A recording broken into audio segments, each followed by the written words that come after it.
Coming up next on Passion Struck. Often when we start writing, we think we know what we're writing about. Literally, it could even be a text message. And we think we know what we're writing. And as we write, it becomes clearer exactly what we're trying to accomplish. And it ends with a conclusion. That's the real key point, and we end with it. So writing can be fantastic for clarifying the way we think, helping us understand our own goals and what we want to accomplish with our writing. Sometimes we confuse that for the final stage of writing. That is the end. It is not the end. That actually helps you realize what the point of the writing activity was in the first place, which we then should rewrite everything through the lens of now that I know what my goal was. Welcome to Passion Struck. Hi, I'm your host, John R. Miles, and on the show, we decipher the secrets, tips, and guidance of the world's most inspiring people and turn their wisdom into practical advice for you and those around you. Our mission is to help you unlock the power of intentionality so that you can become the best version of yourself. If you're new to the show, I offer advice and answer listener questions on Fridays. We have long-form interviews the rest of the week with guests ranging from astronauts to authors, CEOs, creators, innovators, scientists, military leaders, visionaries, and athletes. Now, let's go out there and become Passion Struck.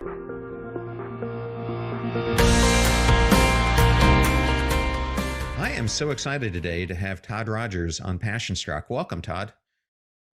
Hi, John.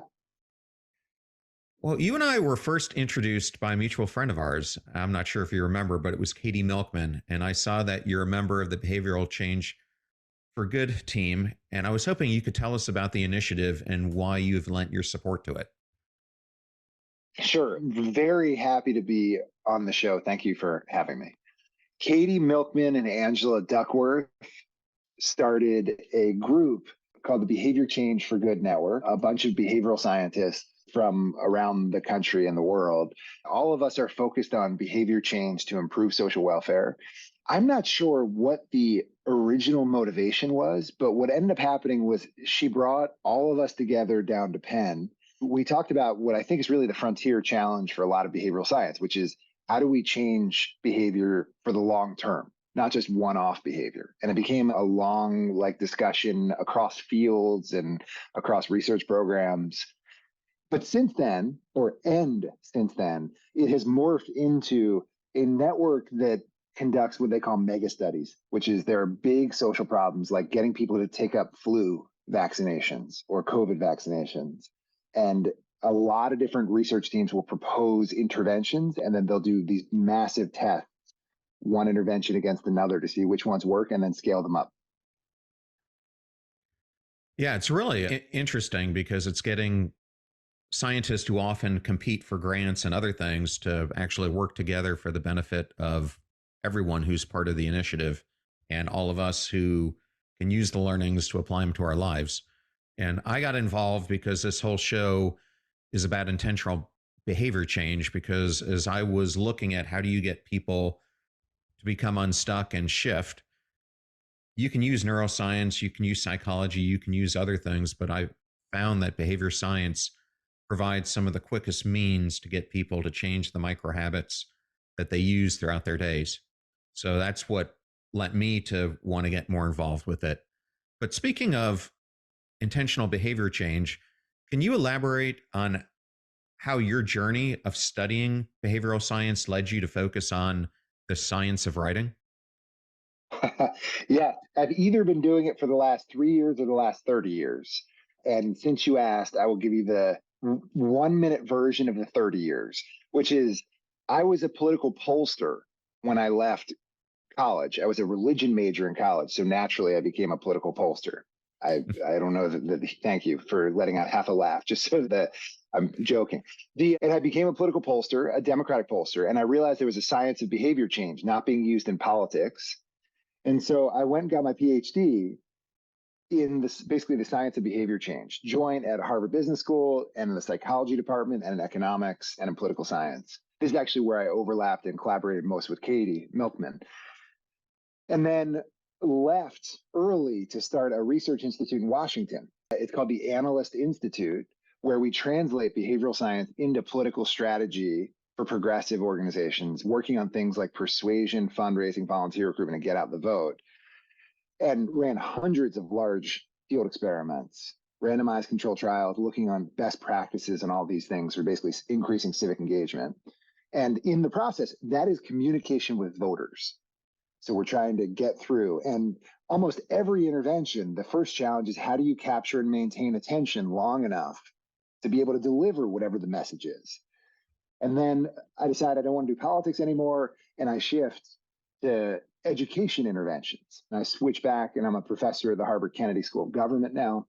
And I decided I want to start doing interventions to communicate to families, to find ways to use these kind of same tools to mobilize and support families in helping kids succeed outside of school. In the process, start an organization called Everyday Labs that works with some of the largest districts in the US to reduce absenteeism by sending maybe 10 million or more communications a year to families, trying to motivate and empower families to support kids outside of school. And then over the pandemic, I shift to how do we communicate with working with mayors and state legislators and superintendents, how do we communicate to our busy stakeholders about important pandemic related things?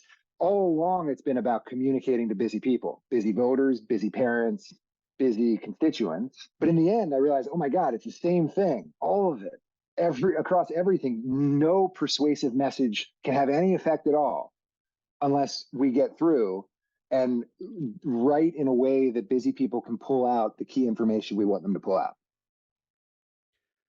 Well, I love that you brought up that story because I used to be a senior executive at Lowe's, and we had a whole team of behavioral scientists, some of who were working on analytics for the company, but a lot of them were working with the marketing group on communications with customers and how to properly influence them to shop with us instead of Home Depot or someone else.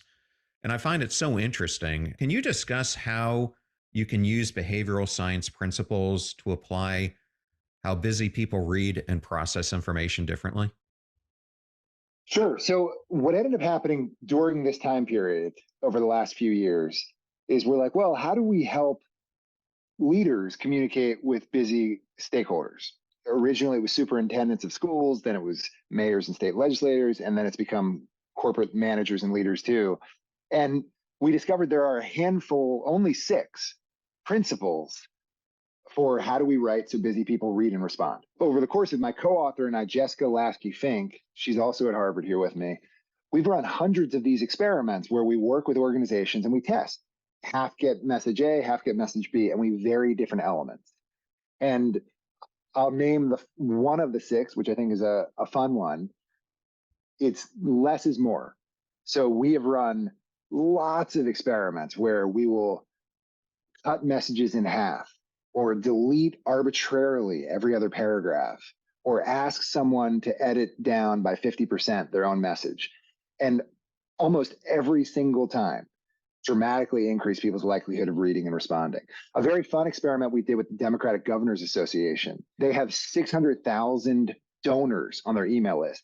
They wrote a 6-paragraph fundraising message. I said, why don't you arbitrarily delete every other paragraph so it doesn't even make sense anymore? It's incoherent. And we'll go 6 paragraphs compared to 300,000 get the original, 300,000 get the arbitrarily shortened message. And it increased donations by 16%, just by making it incoherent but shorter. Fewer words is one part of that, and there are other elements. But people love that. Blaise Pascal or Mark Twain, or it's attributed to everybody, once said, if I had more time, I would have written a shorter letter. That's this widely talked about, like, witty person describing this principle. Well, getting your book, which actually releases today, the day we're airing this episode, and the name of your book, just so people know, it is Writing for Busy Readers, Communicate More Effectively in the Real World. Congratulations to you and Jessica. This book was very timely for me because my editor sent me back the proofread of the book and it's too long. So reading your book is giving me some ideas of what I need to do to simplify my book so that it'll be more approachable to readers. It's often a friend of mine, Nancy Gibbs, who was the editor in chief of Time magazine for a while, says that we need to kill our darlings, which is we treat every sentence like they are a child of ours. And it's very hard to think these beautifully crafted children, babies of ours in our writing. And that's what she thinks of as one of her primary jobs when she was an editor, is helping people kill their darlings. I hate that phrase. I shouldn't have. Now that I think about it and repeat it a few times, it comes off as a little more aggressive than I think either of us mean. We live today in an unprecedented age of media saturation and information overload. And in fact, you open the book by discussing how the Pew Research Center surveys found that 60% of adults and 74% of parents reported that they're actually too busy to enjoy life at least some of the time. Why did you and Jessica feel that now was the time to write a book to help modern writers and readers break through all these distractions? Writing a book itself is a funny thing, right? So one of the six principles is less is more. Let's say that was the core principle. It's not, it's one of six. It's funny to write an entire book telling people to write less, right? We get the irony of that entire endeavor, which is we wanted to write a long book to tell people they should write shorter books and messages. I've started training, doing lots of these workshops and trainings with companies and governments and organizations on this content. And people seem really moved by it because it resonates, which is everyone has an inbox that is just flooded at every moment with too much. Everyone is also trying to communicate with people who have the same problem. And I will always start with raise your hand if you've ever received a text message where you looked at it and were like, I can't deal with this right now. Everyone's hand goes up. And I say, keep your hand up if you've ever not gotten back to it, meaning even our shortest mode of communication, we still postpone and still they're too complicated to respond to. And everyone keeps their hand up. It resonated with people. And so we wanted to write a book to flesh out the details of what we and other fields have learned about how to write so busy people read. And then we also wanted to let people, because it seems to resonate, let them understand the sort of nuance and structure of it, and in a sort of entertaining and enjoyable way. And it was fun to write.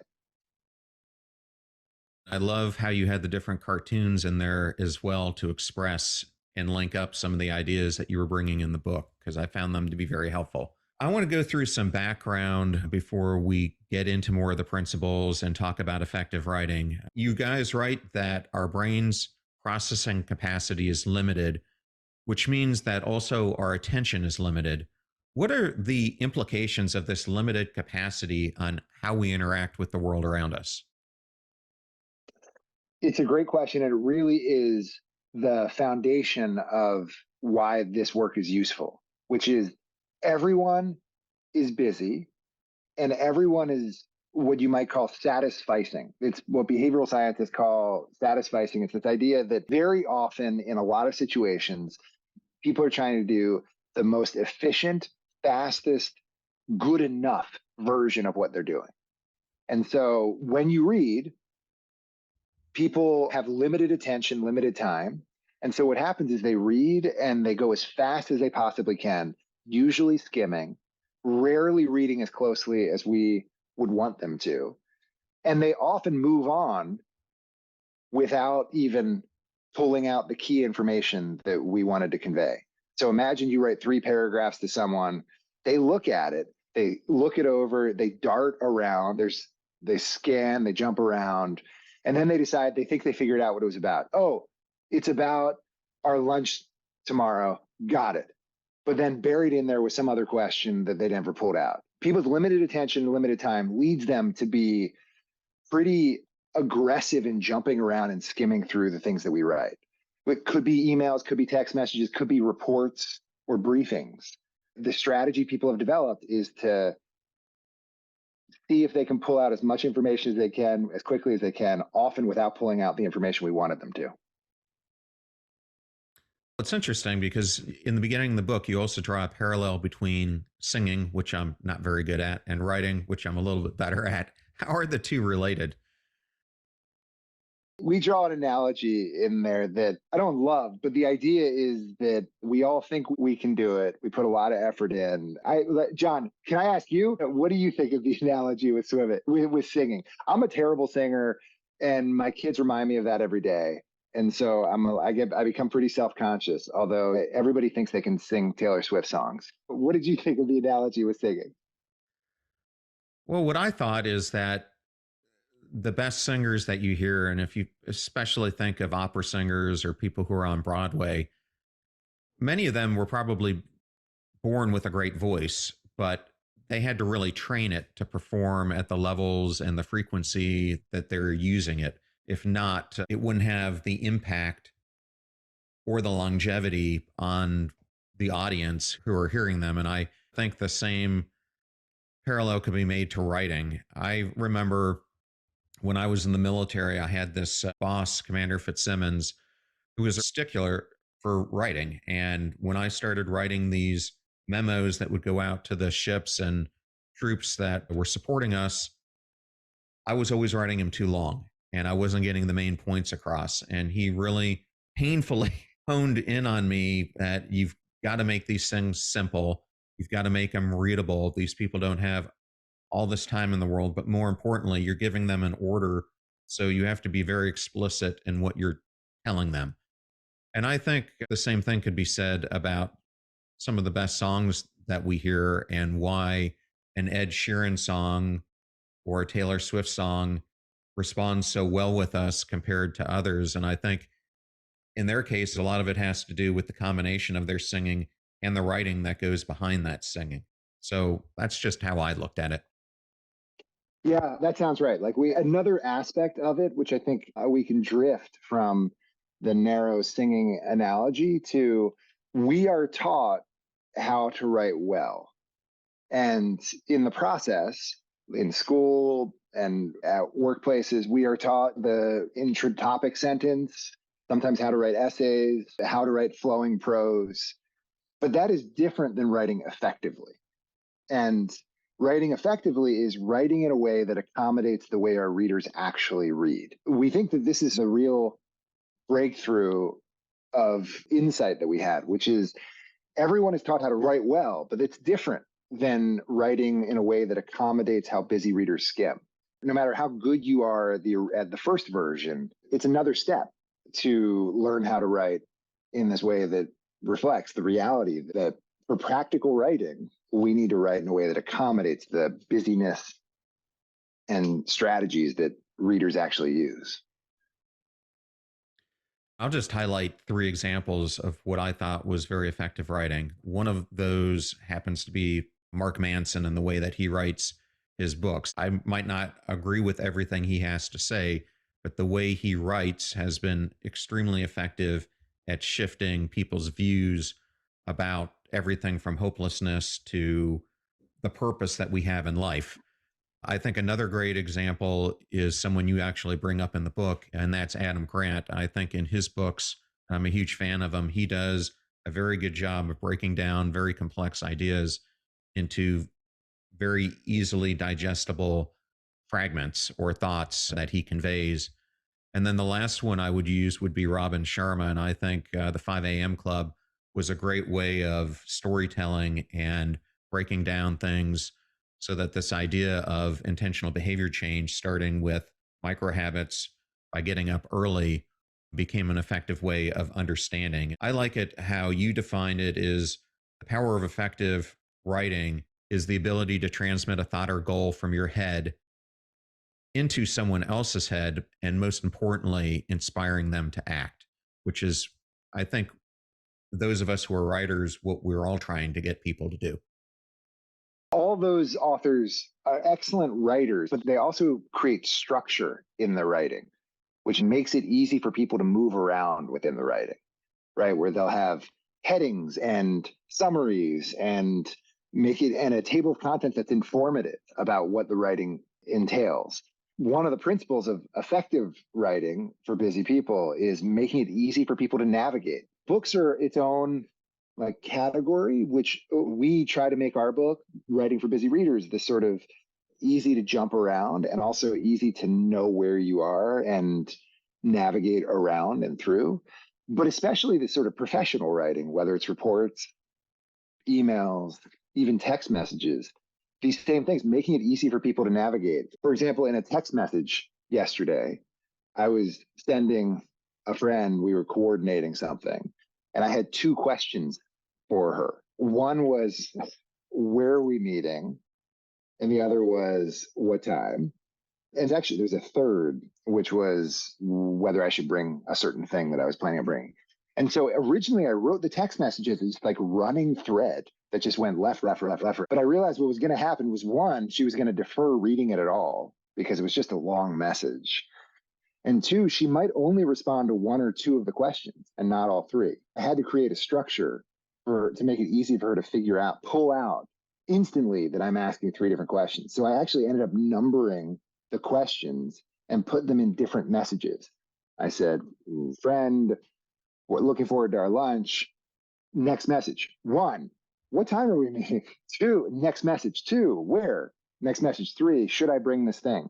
There isn't a right answer for how we actually structure to make things navigable. But the idea is just editing it from the perspective of the reader. How do I make it as easy as possible for them to pull out what I want them to get? And that's the sort of miracle of writing that you're referring to, which is I have these goals. I want you to understand my goals and help me fulfill them. And somehow I move my fingers, it turns into these little digital screens, they get sent out over the interwebs, and then you somehow translate it into, and there's so much room for loss in that. And it's a miracle that it ever works, let alone that it usually works. Oh, it is. And that's why, in some ways, it's hard for me to understand how anyone can be a master of effective writing, because I really do think it is an art, as I have tried to hone my skill, especially using Medium, and see these other people who have 20, 30, 40,000 followers compared to my measly number that I have. I read my writing and I feel like it's so good. And then I read theirs and it's just, in some ways, they get their points across so much more profoundly than I do. So it is always a skill that I think all of us can get better at. And I think, to your point about texting, we often text way too much instead of the most important things that should be concise and get the recipient to act on, so to speak. Jessica and my goal through this whole program, I'm working with the high school English teachers and college communications programs and companies, the communications companies. The goal is for everyone everywhere who writes anything to just have a final round of edit, which is how do I make it easier for the reader? I don't know if anyone is ever going to be a master of it, but we're always going to be getting better at it. The big picture is it's more effective for me as a writer because it helps me achieve my goals. It's just kinder. John, you and I are communicating to set up this session, and your writing is great and it's direct and to the point. And when there's a lot, it's structured in a way it's easy for me to pull out. It saves me time so that I don't have to read through 4 paragraphs and be confused or give up and then figure out later that I missed the appointment. So it's more effective, it's kinder, and it's also more equitable and accessible. So one thing that most people don't realize is that the reading level of most Americans, if you were to guess, I guess you've already read the book, but many people would be surprised that a lot of research suggests that the 50th percentile American adult, means like the 50% are higher, 50% are lower, reads at a ninth grade reading level. When we write complicated, nuanced, long sentences, it's inaccessible to a big chunk of adults. 20% of US adults read at a fifth grade reading level, which just means like when we write complicated, long, unnecessarily verbose, highfalutin language, it is inaccessible to many of our readers. So it's more effective, it's kinder, and it's also more inclusive. Yeah, I couldn't agree more with that. And I actually had read somewhere that it was at an eighth grade level. So the ninth grade level is actually a little bit higher than I came into reading your book, understanding the situation. Well, one of the things you guys write about is that the underlying science behind effective writing is the same in every situation. And I found that very interesting. However, To put the principles into action depends heavily on context. Can you elaborate? Because I thought this was a really interesting point. Yeah. So, for example, you were in the military and you were talking about Commander Fitzsimmons, and he was coaching you on how to write for him and or how to write for others. In the US Army, there is a regulation that requires or mandates that writing in the US Army has bottom line up front, bluff, BLUF, bottom line up front. If you are an enlisted person communicating to a general, bottom line up front. First sentence is the main point. If you are a general communicating to an enlisted person, bottom line up front. First sentence is the main point. Incredible. That seems super efficient, wise, a great practice, but especially a great practice to establish as the universal norm in our organization. Because if you don't have it as a norm within the organization, a lower status person, like an enlisted person communicating to a general, there will be ambiguity in how that person is interpreted when they send a message. First sentence is, I want to have a meeting with you about the plans for next week. You and I have never met, but whatever, I'm a big fan of your work, whatever. Starting with the bottom line up front in an environment where it's ambiguous whether that is appropriate can come off as aggressive or too direct or presumptuous. And so the people who get harmed by it end up being the lower status, lower power people because they have this ambiguity about how to communicate. And so what the optimal thing to do in an environment like that is not have the bottom line up front. If you don't know that is what the person is used to. And so instead you have a paragraph of preamble and then you ask your question. It's less likely to get read, less likely to be responded to, and it burdens the reader. But what's cool is the bluff in the US Army completely makes it clear for everybody. And that context allows that kind of direct communication because it protects from the kind of penalties you might have from being perceived as too direct or too aggressive or presumptuous. So your question was about like context matters. The context matters. What are the norms? What are people expecting? Who are you as a sender? How are people going to interpret you? And so there aren't universal laws for what you should do, but there are universal laws in that everyone is skimming what we write. So we need to, as writers, just navigate how do we make it easy for them while also conforming to whatever expectations there are. Well, and I think a great example of this that you highlight in the book as it relates to context is the story of Airbnb's stock going public and how it's a great example of what happens when messages are written without a key focus or, to your point, bluff that a busy reader needs to understand. Can you just talk about what happened here? Because I think it's really an unfortunate thing that could have gone a completely different way for them, but more importantly, many of the users of their system. So Airbnb went public on the stock market. Often when this happens, the company will sell its shares for $10 to people who buy it. That's what they will launch at. And then there will be a bump initially in the first day or two. And so it might go to up to $15. There's typically a large bump initially. And so what Airbnb wanted to do was invite their hosts, the people who offer up their homes for rental, to participate in this initial public offering on the stock market. The way they did that was they sent an email to all of their hosts that had a subject line that was uninformative and seemed like the normal bureaucratic disclosures, where it was, I think it might have been directed share offering for hosts. And that host report, they would frequently get messages that look like that. And then it would be new regulations that Airbnb is enforcing on hosts or imposing on hosts. And so many people reported just deleting it or filing it away or not being particularly responsive to it. What they didn't realize was that if they had read into the second or third paragraph, they would have learned that they were being offered effectively a discounted price on these stocks, the stock that was about to be issued.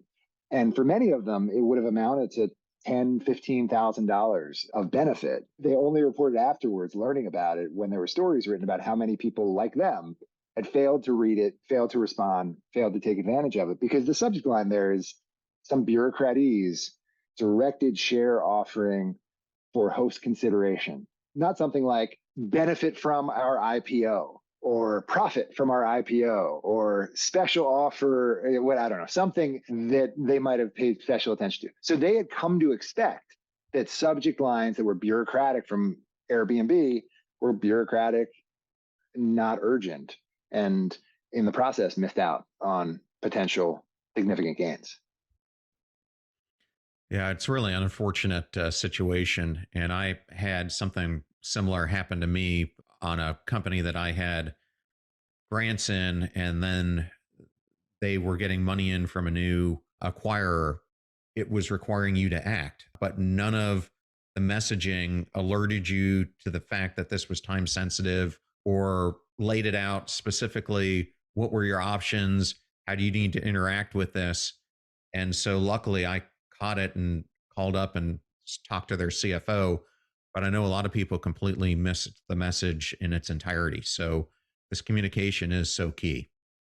Sometimes it feels like these communications are intentionally opaque, that the writers don't want us to understand it. I don't know if you ever get these postcards that you're part of some class for a class action lawsuit where it's like you bought this product on Amazon and 15,000 other people bought this product and every person is entitled to $1.25 if they do this thing.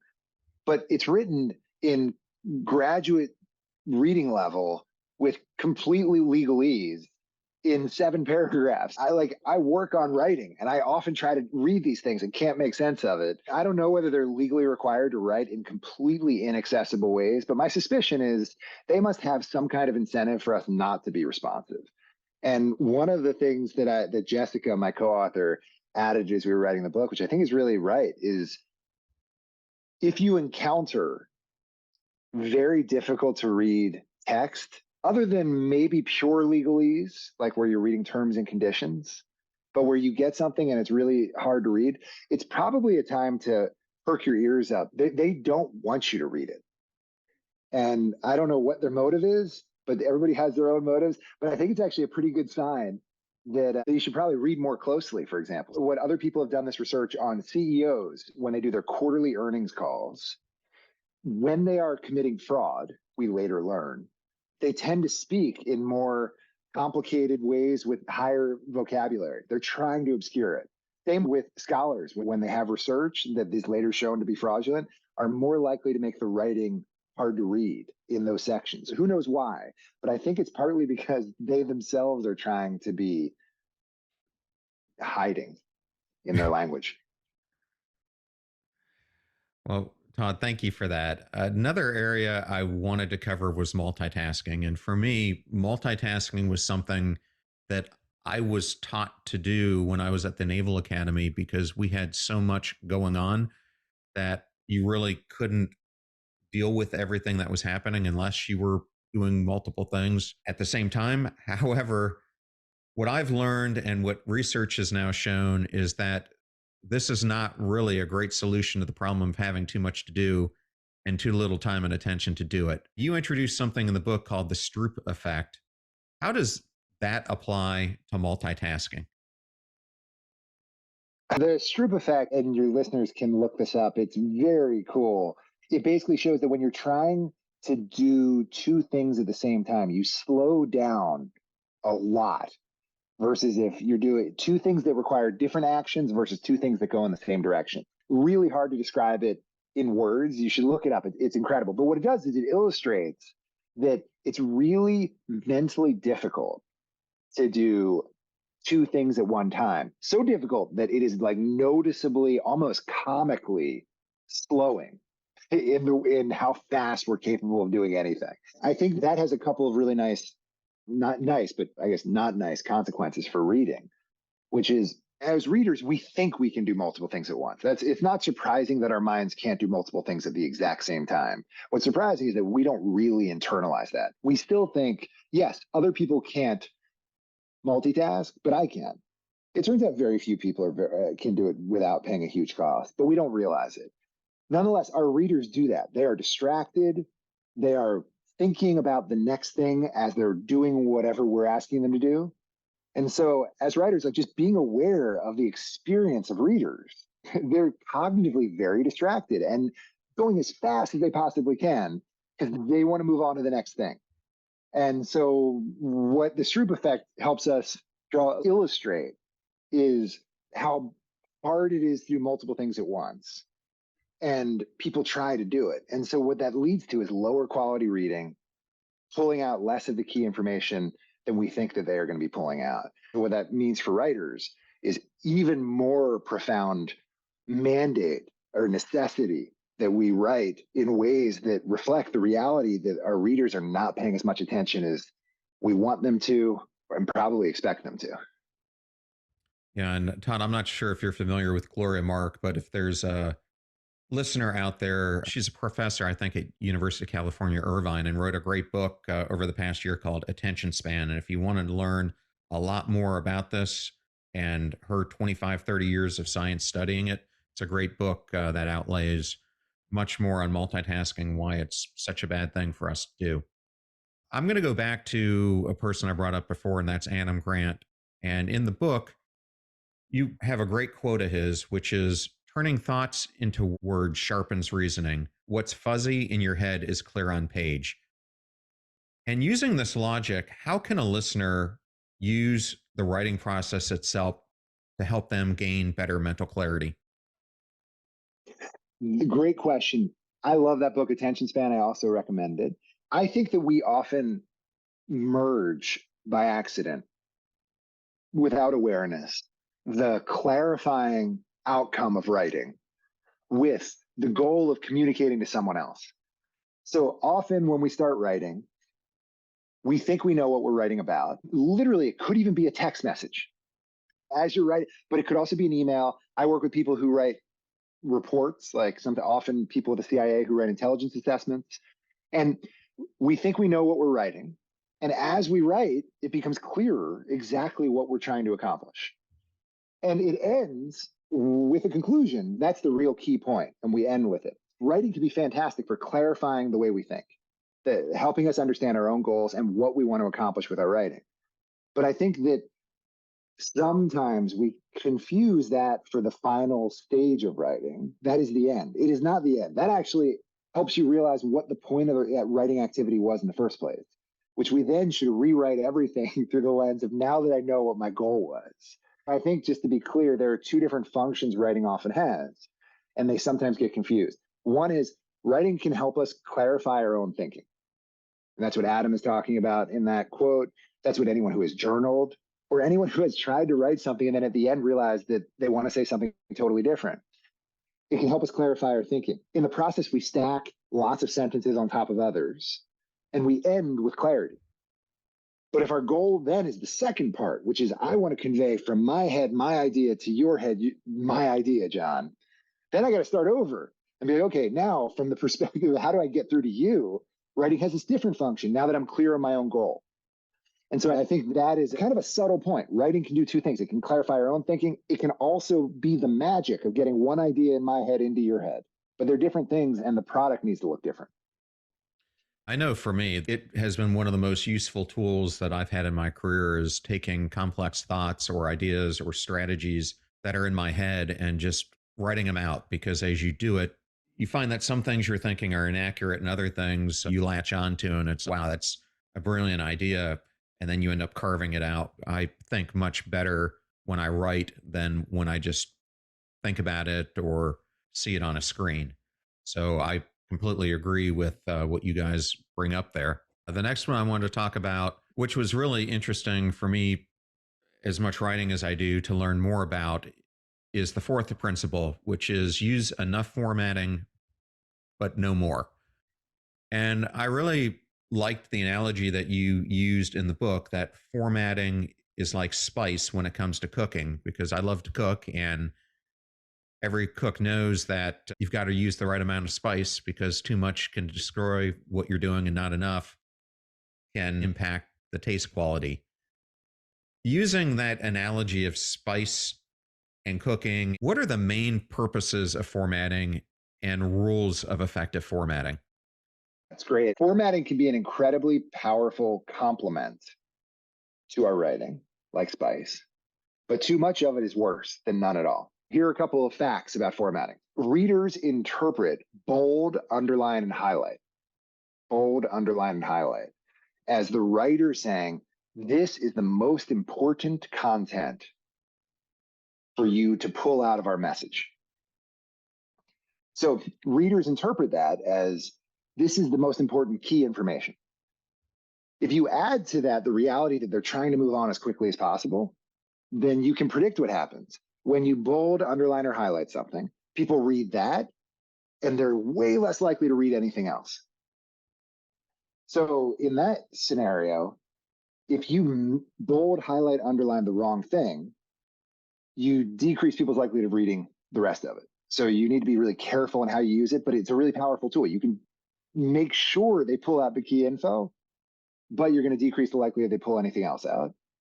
And then other things we've seen is that when you bold, underline, highlight, or all the other kinds of formatting you can do, and you do lots of it, it confuses readers. It puts you in danger of decreasing the likelihood that they pull any of the key info out. Because once it becomes a Picasso painting of formatting, readers get confused. They're not sure what the formatting means, and they'll often interpret it differently than you intend for it to be. You change the font color, you have bullets also, and italics and all caps. Readers have no idea what you're trying to do with it, and it will end up leading some to think that a piece of information is the most important when you don't mean that, and vice versa. Thing that you think is important, they don't think is the most important. So we say use enough formatting, as much formatting as you need, but no more. And the idea is you really want to limit it because it's a really powerful tool, but it can also confuse and derail whatever your writing goal is. Okay. Thank you, Todd. And the last question I had for you was how, while writing this book, did you and Jessica apply some of the psychological insights to yourselves?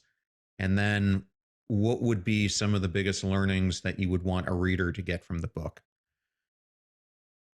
We wanted to make the book at first a extremely, almost comically concise document, a 5-page summary in bullet points. And our editor was like, look, people expect a book to look like a book. And they are buying and reading a book expecting to read something that reads like a book. We were initially just completely overlooked. People have expectations for how something is going to read. And we as writers need to meet those expectations. And a book is supposed to read like a book. That said, we can still make it easy to navigate. We can have clear headings, common norms. So each principle has 5 or so sub-principles. And the formatting is really clear if you skim through the book to pull those out and dive in where you are most interested. You can also write easy sentences that are easy for people to read and enjoyable for people to read. So within the structure, what we write has to look like what the reader expects, but then we can make it easier for them. And so I think that the way we applied it was we made it easy for skimmers to get where they wanted to in the book with good structure, clear headings, and consistency throughout the book. That's how the writing went. The TLDR version, the too long didn't read version of the book, if anybody really wants it, it's make it easy for the reader because it's more effective, it's kinder, it's more inclusive. So when we are writing, write to clarify our thinking, write to convey all the key info we want, and then have a final round of edit where we're like, how do I make it easier for the reader? Because the easier we make it, the more effective we'll be and the kinder it'll be. And I'll end on this. I love the endorsement that my friend Max Bazerman gave you. He said it's worth every bit of $28 and the hours it will take you to read the book and apply it to your life. Something like that. Typical Max. I think it's shorter than that.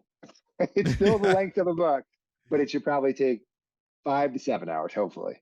No, it was only 200 pages. I was joking about what he said, but it was typical Max humor. Well, Todd, thank you so much for joining us today. It was really an honor to have you, and congratulations on putting this amazing work into the world. John, thank you for having me. I'm a big fan and really grateful that I get to share this with your listeners. I thoroughly enjoyed that interview with Dr. Todd Rogers, and I wanted to thank Todd, Katie Milkman, and Penguin Random House for the honor and privilege of having them appear today on the show. You're about to hear a preview of the Passion Struck podcast interview that I did with Eduardo Brusino, and he's here to share some groundbreaking insights on how to escape the performance paradox and embrace intentional living for higher level results. Eduardo coined the term chronic performance trap to describe the counterintuitive phenomenon that often occurs when we relentlessly work harder, only to find ourselves exhausted and unfulfilled. But fear not, Eduardo brings a wealth of strategies from world-renowned individuals and companies that have cracked the code to peak performance while maintaining a sense of purpose and vitality. I think a lot of us get myopic vision around what we're doing right now, what we want to accomplish, our to-do list or our current goals. It's good to be goal-oriented, but if we're so focused on that, we lose sight of things that might be in the periphery that might help us make greater progress toward our goals, but also opportunities that we might not have never even thought about. Like for me, becoming a public speaker or later writing a book was something that I wasn't planning to do. First is kind of stepping back and reflecting regularly. Remember what my highest goals are and think about what are some ways that I could pursue those highest level goals, that how can I get better at that? So rather than get lost in like mid-level goals or low-level tasks, thinking about, again, every once in a while, what do I care most about and how can I get better at that? The fee for this show is that you share it with family or friends when you find something useful or interesting. If you know somebody who's really into the art of writing or needs better writing habits, then definitely share today's episode with them, because the greatest compliment that you can give the show is to share it with those that you care about. In the meantime, do your best to apply what you hear on the show so that you can live what you listen. Now go out there and become passion struck.